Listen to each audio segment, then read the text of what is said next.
Next thing you know, Gary Bettman gets up to the thing and he's just like, I have a trade to announce. And I'm like, oh, here we go, boys. Like, I'm going out west. Like, the Islanders trade for, and I'm like, oh, God. And really, when I got traded to the Islanders, I was shattered. I was depressed.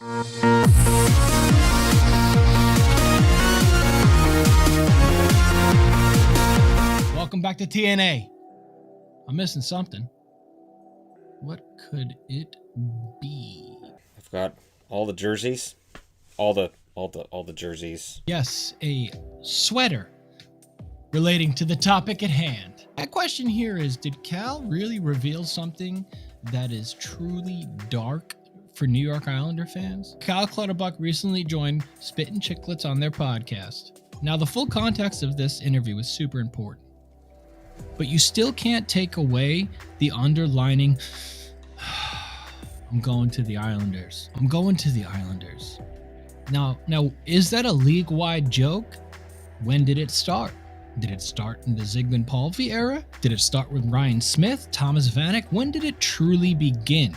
Because at one point, the Islanders were a dynasty, a team of teams. So let's jump into more of the interview. Top scorer of the team that year, Gaborik.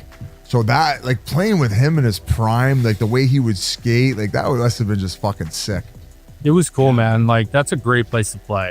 Like, especially for a young guy. It's a great scene there. There's a lot of colleges, a lot of, like, University of Minnesota's right there. Like, it's a really good place to play.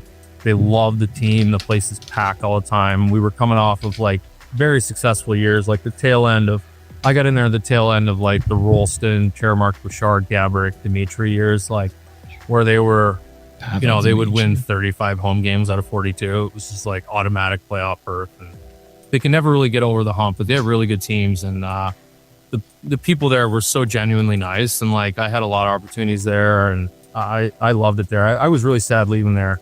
And really, when I got traded to the Islanders, I was fucking shattered. I was depressed. You know what I mean? Because you guys like, had just made the playoffs finally the year before.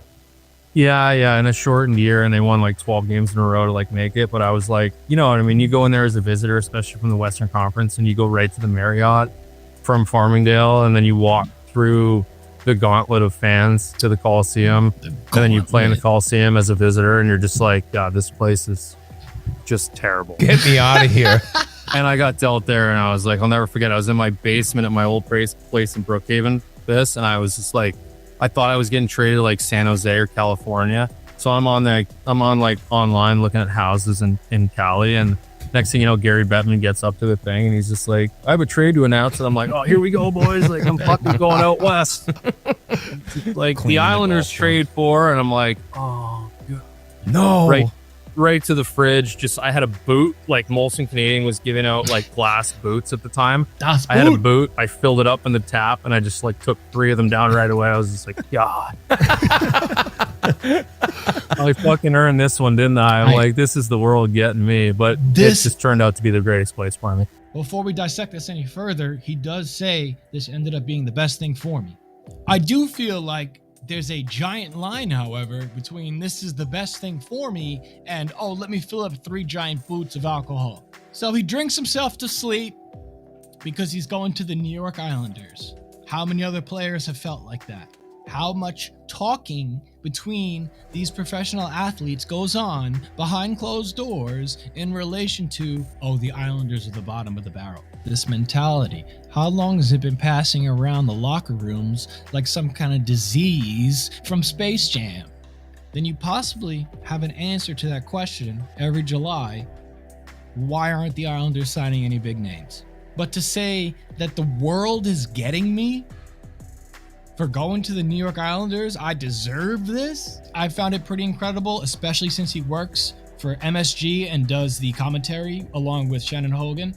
Let me know what you guys have to say here. I am definitely curious as to how the hockey community feels about this possible unveiling of the curtain that goes on behind closed doors. But yeah, if you want to watch the full podcast, I'll leave a link in the description below. Again, it was like our attitude was already like us against the world. Like, we're the New York Islanders. The whole league gives us no respect, regardless of how good or bad we are.